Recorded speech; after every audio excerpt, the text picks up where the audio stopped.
Lured by a babysitting job, she disappeared without a trace.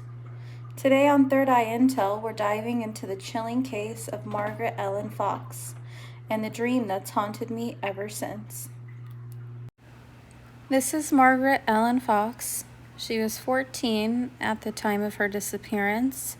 She disappeared June 24th, 1974. She lived in Burlington City, New Jersey, and she was last seen in Mount Holly, New Jersey, which was about 7 miles from her home. She had posted an ad in a newspaper offering babysitting services, and a man using the alias John Marshall responded to her advertisement, stating he had a 5-year-old who he needed a babysitter for.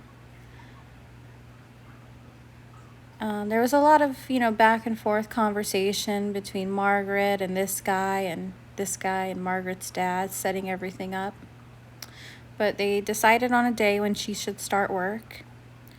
Her brother walked her to the bus, like a, public transit bus, and she was last seen boarding an 8:40 a.m.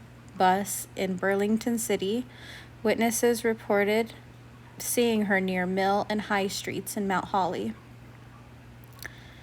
She, apparently made it to Mount Holly because witness reports saw her, and she was never seen again.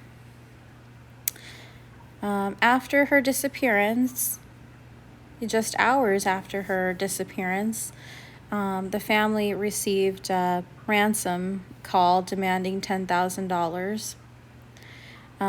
The phone number that she left for her dad and provided by John Marshall was traced to a payphone at a supermarket in Lumberton, New Jersey. And there was a John Marshall that worked at the supermarket, but it was determined that his alibi was, solid, and he, wasn't the real, perpetrator in this case. Inconsistencies and unresolved questions. While it's established that Margaret boarded a bus, some reports suggest she might have been getting off the bus in Mount Holly, but it's not conclusively verified. Some witness accounts are lacking confirmation. The suspect, John Marshall, remains, the true identity remains unknown. And following Margaret's disappearance, other families had reported similar incidents where a man attempted to lure their daughters to fake job offers. So in my dream, I had a dream that I was, like a teenage girl, and I knew that I was going to go meet a man for a job, and I knew that there was a little bit of travel involved, but it was okay with that. So I remember I had my bike with me, and I actually got on a ferry, and it was a little trip. It was a good ride and everything. I thought it was pretty cool, and I actually thought that I got off on my wrong stop, but I actually think I got off on the correct stop, and I think I did meet with the man I was supposed to meet with, but I really didn't stay long. I think we did have some brief conversation, but I didn't want to move forward. I just decided to go home. So I was going to reboard the ferry before it left, but they wouldn't let me bring my bike on.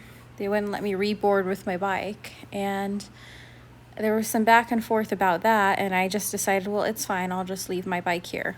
I'll just abandon it next to this ferry. I'll just leave it. It's fine. But then I realized, the guy that I had met there, the man, he seemed like he was going to let me leave, and I could, leave my bike and reboard and everything. But then I realized that I actually couldn't leave. He was preventing me from leaving. I was not able to leave anymore. I don't really have a lot of details.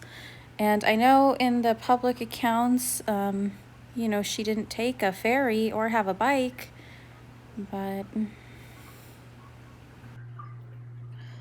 Margaret Ellen Fox vanished, but maybe her story's not done speaking. If this resonated, like and subscribe. This is Third Eye Intel. Trust your third eye.